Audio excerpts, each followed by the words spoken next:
예, 이 시간은 뭐 저도 굉장히 설레이는 시간입니다. 시청자 여러분들께서도 많이 설레이실 텐데요. 왜?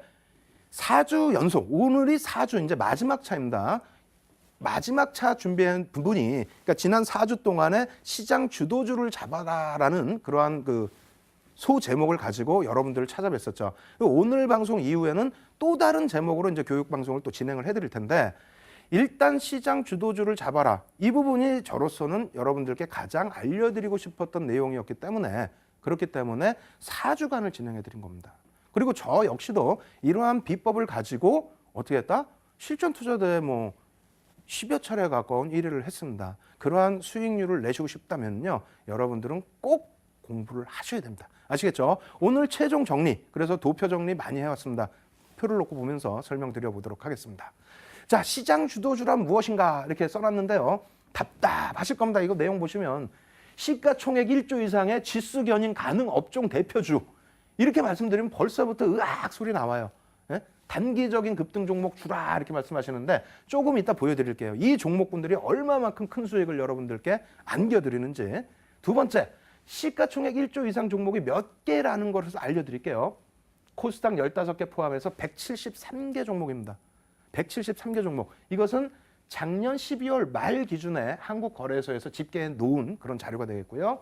세 번째, 시장 주도주는 어떻게 된다? 9개월에서 12개월 이상 상승 랠리가 나온다. 근데 사실은요, 9개월에서 2년 이상의 랠리가 나옵니다. 왜? 시장 주도주라는 거는 업황을 이끌고 간다라는 거예요. 경기 추세에 맞춰서 움직인다는 거지 단기 테마주가 절대 아니라는 겁니다. 아시겠죠? 자, 마지막으로 어떻게 해요? 시장 상승률 대비해서 1.5에서 2.5배 이상의 상승률이 나온다. 이렇게 말씀드렸는데, 이것은 시가총액 10위권 이내의 종목군에서도 이렇게 나온다는 거예요. 그렇다면 코스피 100 종목 혹은 코스피 200 종목 내의 종목군들은 상상 불가입니다. 어마어마한 시세가 나올 수 있다. 이렇게 설명을 드리겠습니다. 그렇다면 실질적으로 제가 말씀드린 종목이 173개인데 어떻게 구성되어 있는지 이렇게 보여드릴게요. 자, 1조 이상짜리 종목이 거래소 기준에서는 67개 종목, 2조가 42개 종목, 25개 종목, 뭐 24개 종목 이렇게 쭉 있는데요. 겁내지 마십시오. 여러분들이 좋아하시는 하이닉스도 지금 약 30조가 넘어가죠.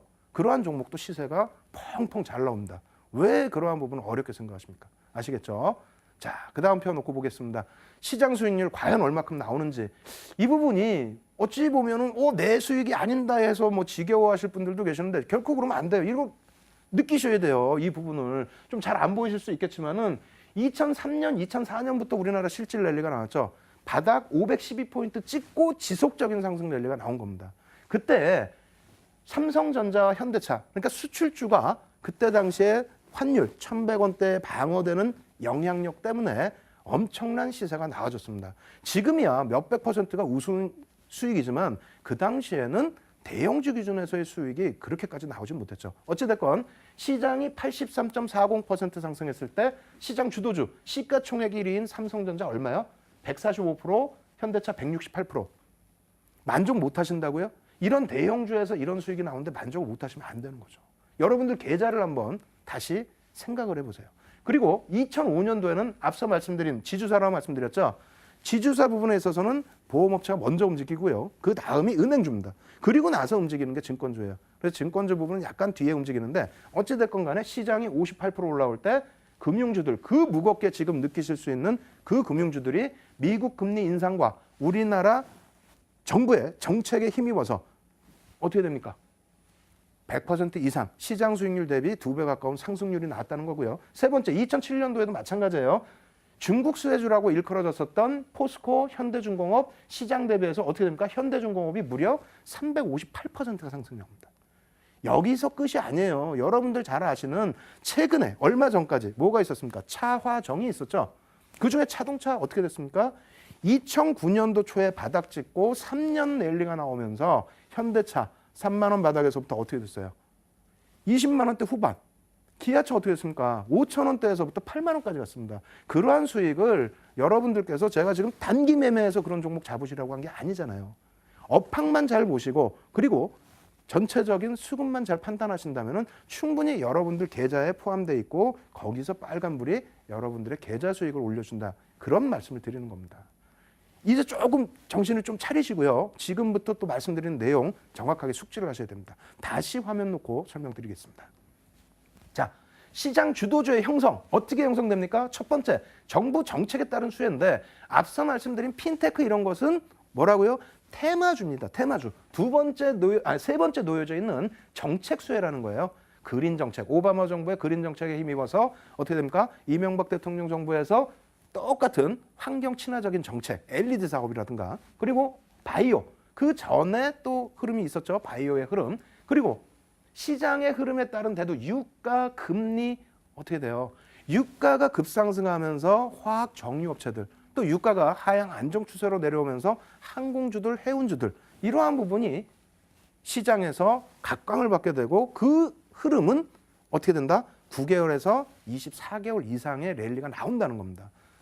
그리고 메뉴의 가장 중요한 부분은 환율 부분 넣어놨는데요. 정부 정책이 금리나 환율 부분의 정부 정책이 어떻게 진행되는가에 따라서 그 업종만 그 정부의 추구하는 흐름에 따라서 그 업종만 잘 선택을 하신다 할지라도 엄청난 수익을 여러분들은 편안하게 내실 수 있다. 그런 말씀 드리는 겁니다. 그리고 매집 가정 부분 놓고 보셔야 되겠죠. 자, 첫 번째 어떻게 되죠? 2.5에서 5% 정도의 매집. 소형주하고는 달라요. 시가총액 1조이기 때문에 5% 매집이면 얼마입니까? 1조 이상짜리이기 때문에 1조짜리만 기준을 잡더라도 500억 이상의 매집이 단행됐다는 거예요. 그죠? 만약에 하이닉스다. 하이닉스면 30조가 넘기 때문에 5%면 어떻게 됩니까? 상상을 못 하시겠죠? 1조 5천억 정도. 그 정도의 매집이 단행된다는 거예요. 그 정도의 매집이 단행되면 당연히 주가는 어떻게 돼요? 당연히 주가는 매집을 하면서 주가가 움직이게 되겠죠. 20에서 30% 수익이 난다는 겁니다. 어느 기준에서? 매집 평균 단가 기준에서 올라온다는 겁니다. 두 번째, 5에서 10% 그리고 세 번째, 10에서 15%의 상승률인데 여기서 제일 중요한 부분은 여러분들께서 이렇게 놓고 보시더라도 이러한 종목이 어떤 종목인지 모르시면은 굉장히 피곤하시잖아요. 그 종목군들을 4주 동안 여러분들께 사실상은 전부 노출을 해드렸습니다. 그 노출 종목이 시가총액 1조가 넘고 5조가 넘는 종목인데 제가 언급한다고 시세가 조작이 될까요? 그러지도 않아요. 여러분들이 충분히 다 가지고 가실 수 있는 종목입니다. 아시겠죠? 그리고 이러한 국면에서 2차 매집 국면 지금 단행된 것이 제가 파악하고 있는 것만 대략 5개 종목이 넘습니다. 173개 종목 중에서 5개 종목 이상이 나오고요. 3차 매집 국면에 놓인 종목도 2종목 이상입니다. 거기에 1차 매집 국면의 종목은 상당히 많이 있겠죠. 이러한 부분들에 대한 공부는 어떻게 하셔야 된다고요? 녹화 방송 다시 보시고 그래도 어렵다 하시면은 저희 815TV 오셔서 많은 전문가들에게 도움을 받으세요. 이런 교육 다 해드리고 있으니까요. 무료로. 아시겠죠? 자, 다음 페이지 넘어갑니다. 이제는 비법입니다. 이게 쉬울지 몰라도 굉장히 어려운 부분이기도 하고요. 그리고 실질적으로 잘 이용을 안 하시는 부분이에요. 근데 이 부분만 활용하시면은 큰 수익을 내실 수 있습니다. 시장 주도주 공략 비법인데요. 상장 주식수 시가총액 확실히 인지하시고요. 이 세 번째 구간까지 다 쭉 읽어보십시오. 자료 다운받으셔서. 지금 뭐 시간이 없으니까 실전 종목으로 빨리 넘어가야 될 것 같습니다. 두 번째, 상승장에서 횡보장에서 하락장에서 굉장히 중요해요. 상승장에서는 평균 단가, 매집 평균 단가의 10% 프리미엄 주셔야 되고요. 이 부분 횡보장과 하락장에서 눌림목과 흔들기에 여러분들이 못 견디신다는 거예요. 종목 좀 이따 보여드릴게요. 어떻게 못 견디시는지. 그 부분만 이겨내시면 여러분들은 시장에서 주도주로서 큰 수익 내실 수 있습니다. 자, 세 번째 부분도 쭉 놓고 보시면서 차분하게 이해를 해나가세요. 앞부분에 다 설명해 드렸던 내용입니다. 아시겠죠? 손바뀐 부분 특히 더 집중적으로 놓고 보셔야 됩니다. 자, 이제는 종목 넘어가는데요. 자, 빠르게 진행해 볼게요. 대한항공입니다. 대한항공. 이거 시세 다 나오고 뭐 유가 관련주 어쩌고 무시하세요. 제가 말씀드리는 부분은 지금 시장 주도주를 논하고 있는 부분이에요. 시세가 지금 낮다 안 낮다를 말씀드리는 게 아닙니다. 다시 얘기해서 일단은 기본적인 펀더멘털 부분이죠. 처음에 3주 전에 제가 나와서 뭘 말씀드렸습니까? 유가 하향 안정 추세. 어떻게 유가가 진행될 것이다. 분명히 말씀드렸어요. 이 부분 녹화 방송 꼭 보시라니까요. 보시고 나서 그렇다면은 기존의 유가가 급등이 나왔을 때 정유와 화학업체가 같다면 이제 유가가 급락이란 얘기가 아니에요. 하향 안정 추세가 나오고 그리고 그 부분에 대한 실적 반영이 다음 분기부터 제대로 나와주는 시점이 된다면 그렇다면 어떻게 됩니까? 항공주들이 1차적으로는 관심 대상이 돼야 됩니다. 이것은 윤정두가 설명드리는 내용이 아니고 자 다시 화면을 놓고 보세요. 매집이 어떻게 진행됐는지. 전 답답해 죽겠습니다. 지금 목이 지금 쉬었어요. 사실은 저 위에서부터 여기까지 해서 계속해서 지금 대한항공은 매집을 단행하고 있는 그런 상황입니다. 자, 놓고 보시면은요, 어떻게 되어 있습니까? 430만 주 지금 매집을 했어요. 이 구간까지만 1차적으로. 언제? 12월 8일 라인까지. 12월 8일 이후에 저 네모 박스 쳐드린 부분이 추가적으로 상승이 났는데, 사실상 이런 구간에서 좀 언급드리기 죄송합니다만 오너의 리스크, 그러니까 기업의 리스크가 아니라 오너의 리스크가 일부 부각이 되면서 주가 부분은 조정을 받고 말아버립니다.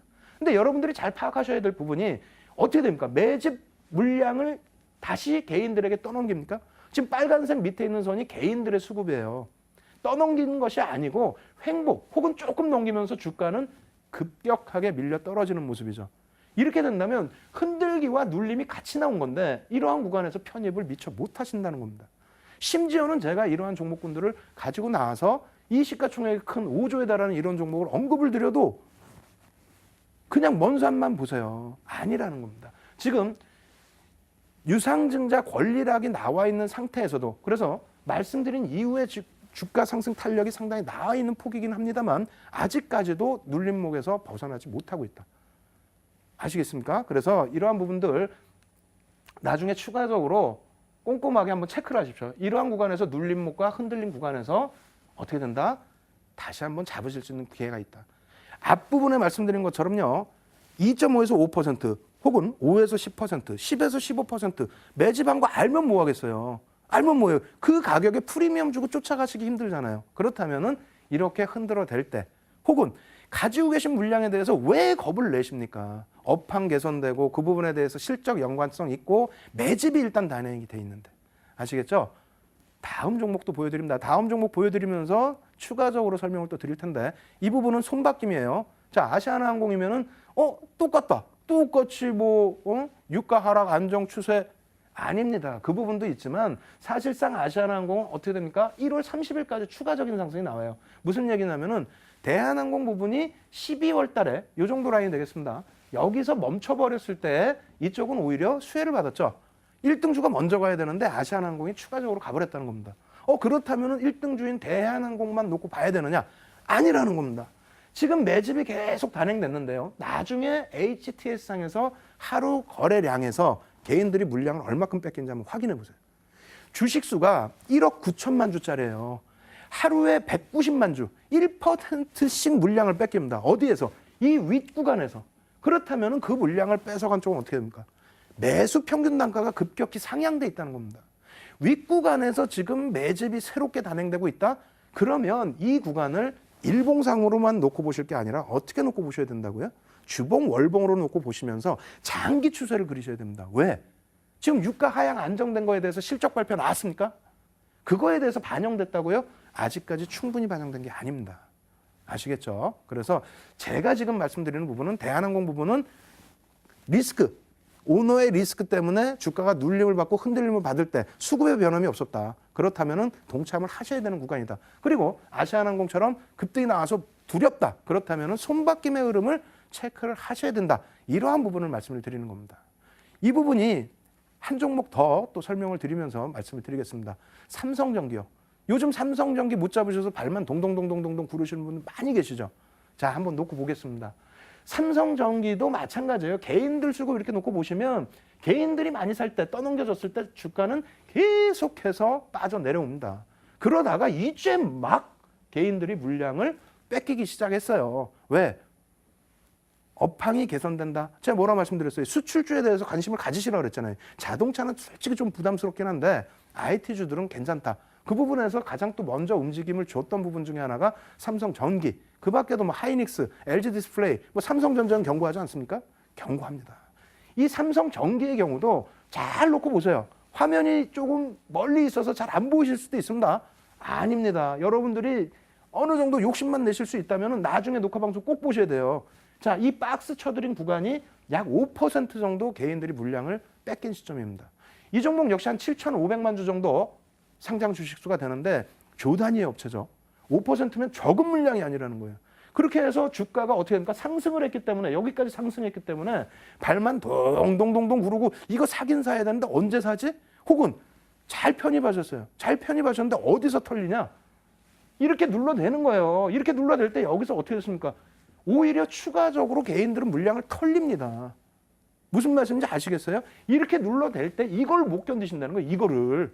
그래 놓고 다시 추가 상승 나와서 약 27% 움직임 가지고 가면은 그때 으악 소리 나오고 나 이거 다시 이런 종목 주세요.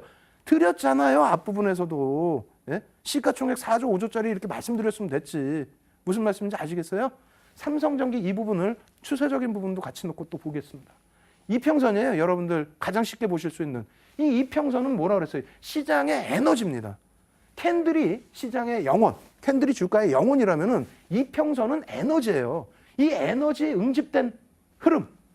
어떻게 됐어요? 결론적으로. 여기서 눌렀죠. 여기서 눌러놓고 이격 줄이고 나서 정배열로 돌려버렸습니다. 여러분들 가장 기초적인 주식 상식이 뭐예요? 정배열이다. 정배열이고 장기 이평까지 어떻게 됩니까? 머리를 이제 틀어서 상향으로 올라서고 있습니다. 그러면 어떻게 돼요? 뭘 어떻게 돼요? 중기 추세, 장기 추세가 살아난 거지. 이제는 끝난 겁니다. 어떻게? 추가적인 상승 여력이 지속된다. 그 부분은 윤정두가 얘기하는 게 아니라 지금껏 기술적 분석을 해왔던 모든 사람들의 분석이라는 거예요. 그렇다면 다시 기회 없느냐? 아니라는 겁니다. 이렇게 누르고 흔들 때 여러분들께서는 어떻게 한다? 손바뀜 확인해 보시고 평균 단가 확인해 보시고 당연히 펀드멘탈 확인하셔야 되는데 그러한 부분은 외국인과 기관이 이렇게 매집을 단행하면서 미리 검증을 했다. 지금 삼성전기는 약 9% 이상의 매집이 단행된 상태입니다. 아시겠죠? 추가적으로 꼭 관심을 가지셔야 된다. 이렇게 말씀드리겠고요. 자, 이렇게 해서 종목 쭉 말씀드렸고 마지막으로 이제 중요한 종목이 있죠. 지난주에도 말씀을 드렸고 그전에도 말씀드렸고 계속해서 말씀드린 내용 그 종목을 오늘도 소개를 해드립니다. 이 부분은 이 추천 주냐? 아니라는 거예요. 공부예요. 공부. 예? 아시겠어요? 무슨 말씀인지? 자, 종목 놓고 보도록 하겠습니다. NC소프트입니다. NC소프트. 제가 지난번에 뭐라고 말씀드렸어요? 이런 내용 보시지 말라 그랬죠? 가지고 나온 이유는 이러한 내용을 일부러 채워드리는 거예요. 주주 제안서 내용, 이게 시장에 영향이 있겠습니까? 없습니다. 그 뒷페이지도 똑같은 내용이에요. 왜 갖고 나왔느냐? 흔들리시지 말라는 거예요. 왜? 제가 분명히 지난주에도 종목으로 갖고 나와서 M&A 가능성 거의 없습니다. 왜? 지금은 벌써 환차 이익이 포함되어 있기 때문에 투자 가치 대비해서 월등한 수익을 내고 있어요. 아시겠어요? 그렇다면 중요하게 놓고 보실 게 뭡니까? 오늘 장 마감 이후에 뭐가 나왔어요? 실적이 나왔잖아요. 원래는 내일입니다. 내일인데 어떻게 돼요? 사실상 대내외적으로 회사에서도 힘들다? 그럼 그 실적 부분은 뭐 조작할 수는 없습니다만 어찌됐건 노력은 하겠죠. 배당 부분도 그래서 이번에 많이 상향을 시켰는데 어찌됐건 시장 컨센서스 대비해서 발표된 실적은 긍정적입니다. 그렇게 돼서 오늘 장 마감 이후에 시간의 거래에서 눌려있던 주가가 시간에서 눌려 있었어요. 그러다가 실적 발표 나오고 소폭입니다만 돌렸습니다. 중요한 건 뭐냐면 최근 들어서요. 지속적으로 시간의 거래에서 지속적으로 물량을 받아가고 있다는 거예요. 지속적으로. 시간의 거래에서 거래대금 1위입니다. NC소프트가 거의 매일매일 삼성전자도 제껴놓고 그러면 펀드멘탈 부분 지금 확인하신 거잖아요. 그리고 앞으로 성장성 부분도 여러 증권사 보고서를 통해서 여러분들이 확인하실 수 있어요. 그래서 여러분들이 이 NC소프트를 놓고 보실 때에도 무엇을 놓고 보셔야 된다? 앞에 종목군들처럼 눌려지는 부분들. 그리고 지난주에 분명하게 저희가 자세히 깊게 설명드렸잖아요. 자세히 깊게 설명드렸다는 건 뭡니까? 여러 가지 내용이 있죠. 그것도 녹화방송 보셔야 돼요. 그래서 대차 거래 물량이 어느 정도 나와 있고 그러니까 대차를 이번에 급격했는데 그 물량이 어느 정도 수준이고 그것이 어떤 목적일지에 대해서도 염두를 해두시고 아시겠어요? 차트 보면서 다시 한번 설명을 드려보도록 하겠습니다. 자, 차트 놓고 보시면은요. 어떻게 되어 있습니까? 주가 부분이 지속적으로 내려올 때 NC소프트 같은 경우에도 개인 물량이 떠넘겨져 있는 그러니까 개인이 물량을 떠안는 그런 흐름이 나타나면서 주가 부분은 밀렸어요. 그래서 결론적으로 주가가 반영되는 부분은 수급에 굉장히 큰 요인을 한다. 요인이 작용된다. 기술적 분석의 가장 핵심이 뭡니까? 수급입니다. 그 수급에서 시가총액 1조의 대형주는 뭡니까? 기관과 외국인이 좌우를 합니다. 그래서 저는 외국인이나 혹은 기관만 갖고 오는 게 아니라 결론적으로 개인이 물량을 뺏겼느냐 아니면 떠안았느냐 이 부분을 갖고 온다는 거죠. 자, 1차적으로 어떻게 진행이 됐죠? 1차적으로 앞부분에 대한 뭐 M&A 내용이라든가 다 제외하고요. 가장 쉽게 여러분들이 보실 수 있는 매집 단행된 여기까지 매집 단행된 부분은 현재로서는 7% 이상이고요. 손바뀜 감안하면 거의 10%에 육박합니다. 어찌됐든 요 박스 라인까지 그려드린 부분이 뭐 여기서 조정받은 건 너무 이르죠. 여기까지 박스 라인 그려드린 부분이 6% 이상의 매집입니다. 6% 이상. 지금 현재 4조 7천억인데요. 뭐 4조 원대까지 해서 편입을 했다라고 할지라도 6%면요. 2,400억입니다. 2,400억을 매집을 해서 뭐 창구를 바꾸거나 그럴 일 없어요. 아시겠어요? 이 매집을 단행한 이후에 얼마나 좋습니까? 주가를 밀고 내려와 줬잖아요. 앞서서 삼성전기 보셨죠? 주가를 밀고 내려와 줘서 이 라인이 대략적인 평균 단가 수준이 된다는 거예요. 평균 단가 아시겠어요? 매수 평균 단가. 여기서 매집한 매수의 평균 단가 17만 5천 원 수준이었다는 겁니다. 더 중요한 게 뭘까요? 여기서 여러분들이 못 보셨어요, 만약에. 못 보셨어. 그 다음에 그럼 어디서 편입하니? 지금 저 위에서 올라서서 주가가 위에 있는데 어떻게 하니? 뭘 어떻게 합니까? 그 다음에 추세를 놓고 보셔야 되잖아요. 그 다음에 추세에서도 계속적으로 물량을 빼앗아 가고 있습니다. 빼앗아 가고 있는데 손바뀜이 나오고 있다는 거예요. 계속 손바뀜이. 그 부분도 지난주에 자세히 설명드렸죠. 외국인이 한 명입니까? 기관이 한 명이에요? 바닥 물량 혹은 그 앞전의 물량을 정리할 때 이 고점에서부터 전부 손바뀜이 나서 평균 단가가 윤정도 기준에 어떻게 된다고요? 여기서 약 4% 정도 손바뀜이 났는데 여기서의 평균 단가는 21만 원대입니다. 21만 원대예요. 그러면 이 밑에 구간하고 합산을 했을 때 평균 단가가 어떻게 된다? 20만 원 수준까지 이제 올라와 있습니다. 20만 원 수준까지. 그럼에도 불구하고 오늘 장중에 마이너스 6%까지 밀고 내려갔죠. 겁이 나시죠? 물량 털죠? 어떻게 됐습니까? 개인 13,000주 개인이 샀습니다. 13,000주. 순매수 기준으로. 그러고 나서 주가를 눌러대는데 여러분들이라면 어떻게 판단을 하셔야 돼요? 자, 판단이 안 서시면요. 제가 수급만 놓고 말씀드리니까 힘드신 것 같아요. 펀드멘털 부분 말씀을 드렸고. 이거 어떻게 됐습니까? NC소프트. 삼성전기 보여드린 것처럼 이 눌림목 이후에 여기서 주가 묶어놓고 흐름이 어떻게 돼 있어요? 장기 이평까지도 상향 추세로 돌려 세웠다는 겁니다. 우리가 가장 기본적으로 배우는 내용이 뭐예요? 정배열 구간으로 놓아놨다는 겁니다. 거기에 여러 가지 요인이 있죠. M&A는 잊어버리시고요. 첫 번째, 실적 개선. 시장 컨센서스를 넘어서는 실적 개선. 두 번째, 매집. 근데 앞서 말씀드린 것처럼 2,400억 매집만 했냐? 아니죠. 손바뀜이 나왔기 때문에 3,000억 이상의 매집이 단행돼 있다. 퍼센테이지로 얼마요? 9% 이상입니다. 제가 판단할 때는. 그럼 거의 뭐 10%면 거기서 조금만 더 움직이게 된다면 주도주로서 부각될 수 있는 가능성이 있다. 그러면 얼마라고 그랬어요? 9개월에서 24개월 이상도 놓고 보실 수 있는 겁니다. 당연히 단기 시세도 놓고 보셔야겠죠. 그렇다면 여러분들이 비중 조절만 하시면 돼요. 그래서 다시 한번 화면 보면서 설명을 드릴 텐데, 자, 이런 구간. 다른 거 다 필요 없습니다. 이 종목을 지금 강조드리는 게 아니에요. 공부를 하시라는 거, 공부. 이렇게 눌림이 나오는 종목. 그리고 이렇게 역배열 나왔을 때 쳐다보실 필요도 없는 겁니다.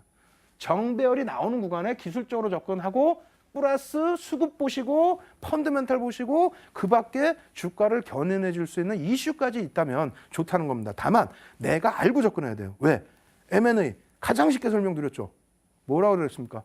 환차익 때문에 M&A 시도할 이유조차 이제는 없어졌습니다. 환차익 때문에 주가까지 올라와 있고.